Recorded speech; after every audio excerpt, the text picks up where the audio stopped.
Video like जरूर कर लीजिए और ऐसे वीडियो लगातार फ्री में पाने के लिए चैनल को तुरंत सब्सक्राइब कर लीजिए और बेल आइकन को जरूर टैप कर लीजिए ताकि आगे भी सारे वीडियो आपको मिलते रहे। यूट्यूब में फॉलो करते हैं तो प्लीज ये वाला फ्री टेलीग्राम चैनल जरूर ज्वाइन कर लीजिएगा। सारे नोटिफिकेशन सारे अपडेट यहीं पे आते हैं, ध्यान रखिए। अगला हमारा निबंध का जो विषय है ये प्राकृतिक आपदाओं से संबंधित है। हिमालयी क्षेत्र में पर्यावरणीय नियमों का उल्लंघन और बढ़ती हुई प्राकृतिक आपदाएं। हिमालय जो है वो बहुत चिंताजनक स्थिति में है। एक अस्थिर संरचना है, वलित पर्वत है जो कि अभी भी खड़ा हो रहा है, बन रहा है, अभी भी इसमें उभार उत्पन्न हो रहे हैं, नीचे की हलचलें चल रही हैं, लगातार चल रही हैं। और उसके बाद मनुष्य ऊपर से उस पर दबाव डाल रहा है, ऊपर से उसे क्षतिग्रस्त कर रहा है। परिणाम क्या हो रहा है? पूरी तरह से वहां का माहौल, वहां की संरचना डिस्टर्ब हो गई।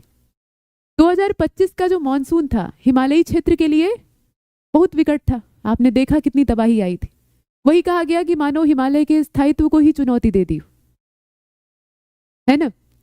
अगस्त में चशोटी वाला जो जम्मू कश्मीर का था, बादल फटने की घटना, तेज बाढ़, लोग जान गंवाते हैं, 300 से ज़्यादा घायल और मारे जाते हैं। मतलब डाटा आप दे सकते हैं, नहीं दे सकते तो डाटा नहीं याद कर सकते तो बहुत सारे लोग जान गंवाते हैं और हताहत होते हैं, या फिर ऐसे लिख सकते हैं कि बहुत सारे लोग घायल होते हैं, है ना।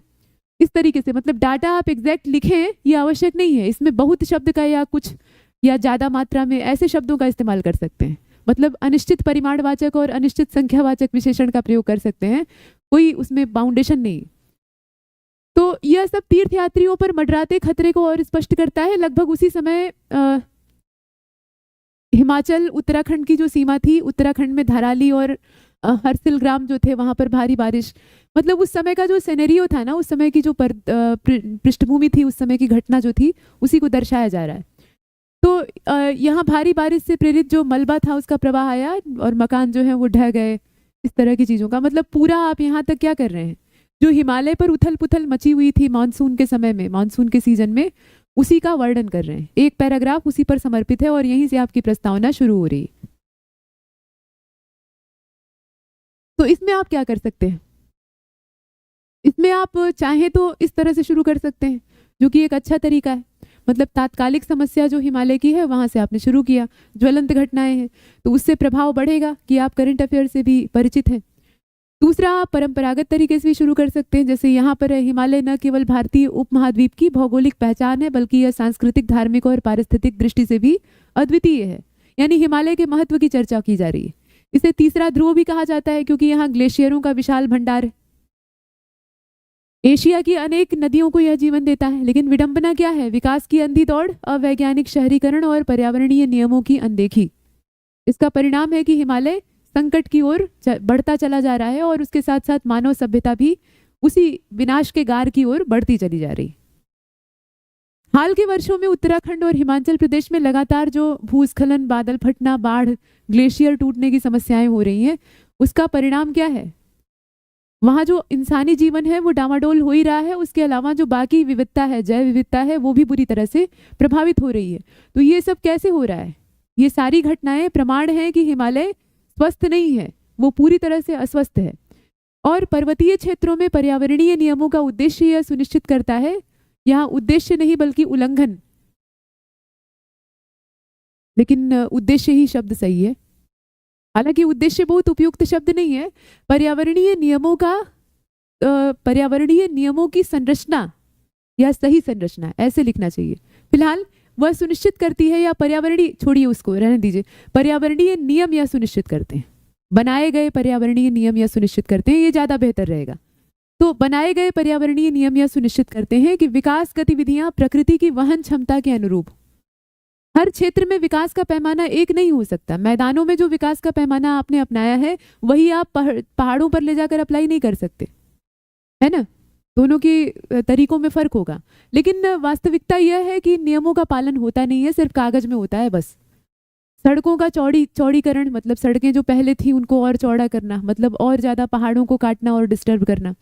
4 धाम यात्रा मार्ग, सुरंगें बेतहाशा बनाना, जो हाइड्रो इलेक्ट्रिक प्रोजेक्ट हैं उनको बेतहाशा बनाना, नदियों पर एक के बाद एक डैम और रिजर्वायर बनाना, ये सारी चीजें, ये सब क्या है? बिना अगर सोचे समझे किया जाएगा, यानी जितनी क्षमता है पर्वत की झेलने की उससे कहीं ज्यादा किया जाएगा तो परिणाम विनाश ही होगा, और वही हो रहा है। स्थानीय भूभागीय संवेदनशीलता को भी ध्यान में रखना है, पारिस्थितिकी संतुलन की उपेक्षा नहीं करनी है, आपदाओं को विकराल बनाने का काम ये हम लोग कर रहे हैं। अब हिमालय पहले से ही अस्थिर है, नीचे से हम लोग क्या कर रहे हैं, सुरंग खोदते जा रहे हैं, आने जाने के लिए आसान रास्ता लोगों को चाहिए। पहले 4 धाम यात्रा इतनी कठिन क्यों होती थी? क्योंकि पर्वत की संरचना से होकर लोग जाते थे। छोटे छोटे दुर्गम पतले पतले एकदम पहाड़ी मार्ग होते थे, इधर खाई और पूरा एकदम पथरीला रास्ता, जान भी गंवाते थे, मरते थे उधर ही। लेकिन पर्वत को डिस्टर्ब तो नहीं किया गया। अभी क्या है, 4 धाम यात्रा के लिए एकदम चौड़ी सड़क चाहिए, बढ़िया, और उसके बाद भी अपने पैरों पर चल के पहुंच नहीं पाते हैं तो खच्चर और न जाने कितने साधन करते हैं। उसके बाद हेलीकॉप्टर सेवा काम करती है, तमाम चीजें। और दूसरी बात यह कि जो ये जल विद्युत परियोजनाएं बन रही हैं, नदियों को बेतहाशा रोक रोक कर उनके पानी को अवरुद्ध करके बड़े बड़े जलाशय बनाए जा रहे हैं और उससे फिर बिजली पैदा की जा रही है, क्योंकि खपत है इतनी ज्यादा, तो बिजली पैदा कर रहे हैं। परिणाम उसका दोनों तरफ झेलना पड़ रहा है। मैदानों में उन नदियों की दुर्गति हो जा रही है, मैदान वाले नाले का पानी छोड़ेंगे ही, प्रदूषण होगा ही, और नदियों में धारा है नहीं, जल है नहीं, तो प्रदूषण की वजह से नदी मर जाती है मैदान में। और पहाड़ों पर क्या हो रहा है, पानी रोक के रखा हुआ है, भूकंप आया, ज्यादा अगर बोझ है पानी का तो क्या होगा, पर्वत कांपेगा, जमीन उस पानी के बोझ को झेल नहीं पाएगी, तो उसकी वजह से अनावश्यक भूकंप आएंगे, अस्थिरता बनेगी। बांध टूट गया तो फिर पूछना ही क्या है।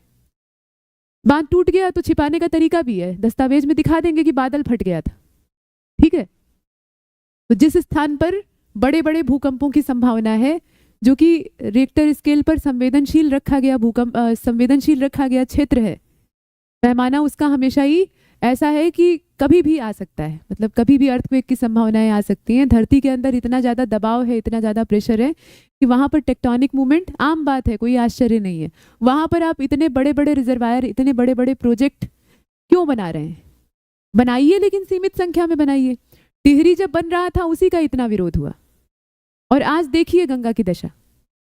अभी भविष्य, वो तो ज़्यादा समय अभी नहीं हुआ है टिहरी डैम बने हुए, अभी जब 1 आध दशक और बीतेगा ना तो उसका बहुत बढ़िया वाला जो दुष्परिणाम है वो दिखाई देगा, मैदानों में भी और पहाड़ों पर भी। और ऐसे तब से न जाने कितने ही डैम बन गए। तो उत्तराखंड में फरवरी 2021 में, अब यहाँ एक एक करके प्राकृतिक आपदाओं का ब्यौरा दिया जा रहा है। फरवरी 2021 में चमोली में जो हुआ था, ग्लेशियर टूटने से बाढ़ आई थी।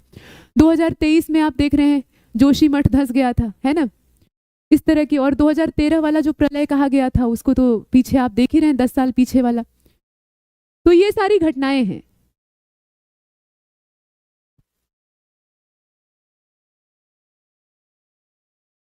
अब इन घटनाओं के संदर्भ में अगर देखा जाए तो केदारनाथ त्रासदी की यहाँ चर्चा की जा रही है कि वह जो त्रासदी थी वो अभी भी सामूहिक स्मृति में ताजा है। बादल फटने और भूस्खलन से हजारों लोगों की मृत्यु हुई थी, और उस घटना से यह साफ हो जाता है, और उस घटना क्या, उसके बाद अनेकों घटनाएं हुई हैं। उन सारी घटनाओं से यह साफ हो जाता है कि पर्यावरणीय नियमों का अगर हम उल्लंघन करते हैं और प्रशासनिक उदासीनता उसके साथ मिली हुई है, मतलब मनुष्य अगर नियम तोड़ रहा है तो भाई प्रशासनिक अधिकारी जो वहां पर हैं वो किस लिए बैठे हुए हैं?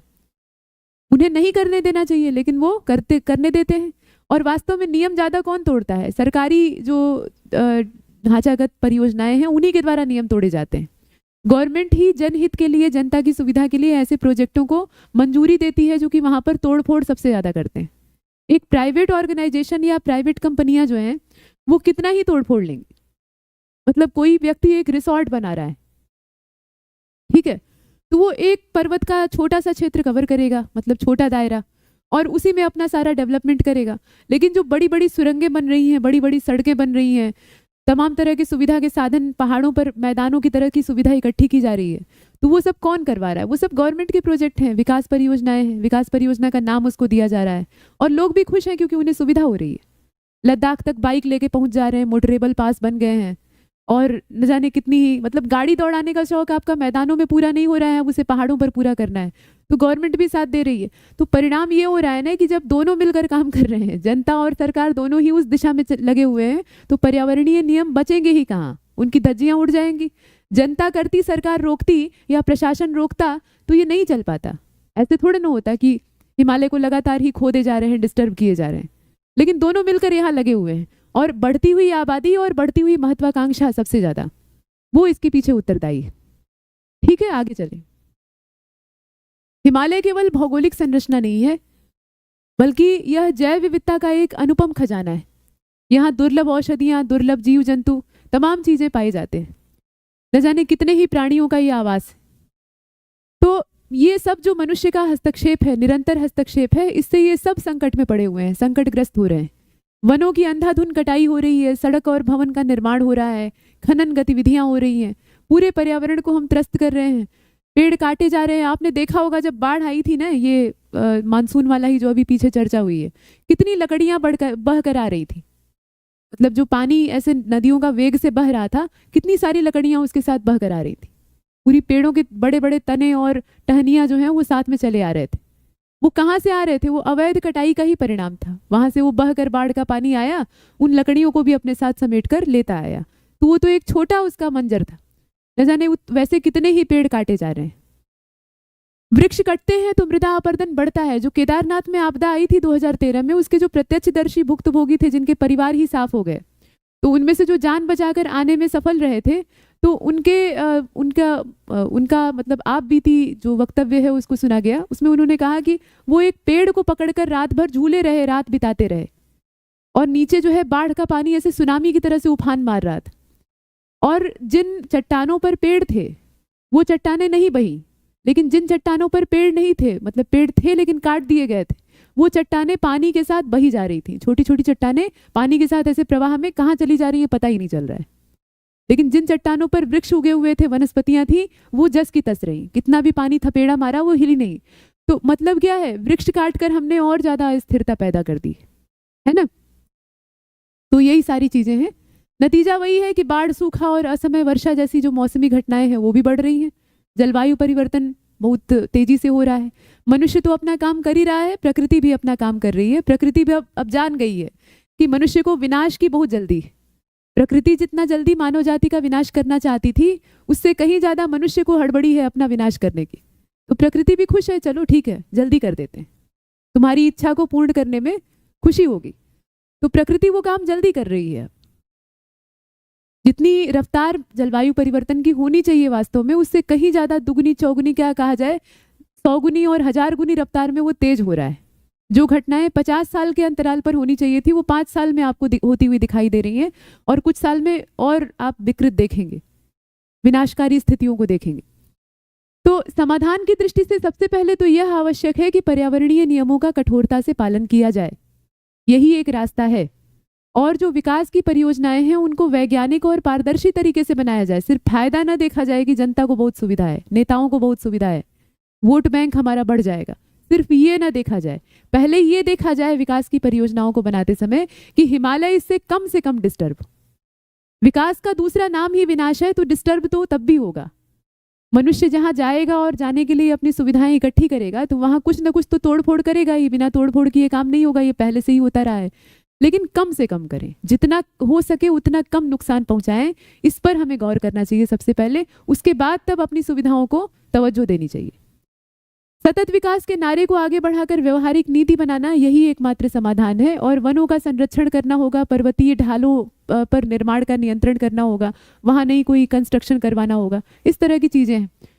हरिवंश राय बच्चन जी की पंक्तियां हैं, जो बीत गई सो बात गई, जीवन में एक सितारा था।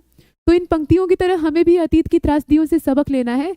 अब ये है कि इन चीजों को हम भुला नहीं सकते, ठीक है। जो त्रासदियां पीछे हुई हैं उनको अगर हम भुला देना चाहें, तो प्रकृति हमें भूलने नहीं दे रही है, वो बार बार उसको रिपीट कर रही है। जैसे घाव को हरा कर दिया जाता है ना, तो आपदाएं भी हर साल, साल दर साल रिपीट होती जा रही। तो अभी आप देख रहे हैं कि मानसून में रिपीट हो रही हैं, या कुछ खास मौसम है जिस समय की पानी वहाँ ज़्यादा मात्रा में उपलब्ध होता है, पहाड़ों पर बढ़ जाता है, तो उस समय समस्याएं पैदा होती हैं। लेकिन अब आप देखेंगे कि साल में कई बार इस तरह की बारंबारता दिखाई देगी। तो प्रकृति उस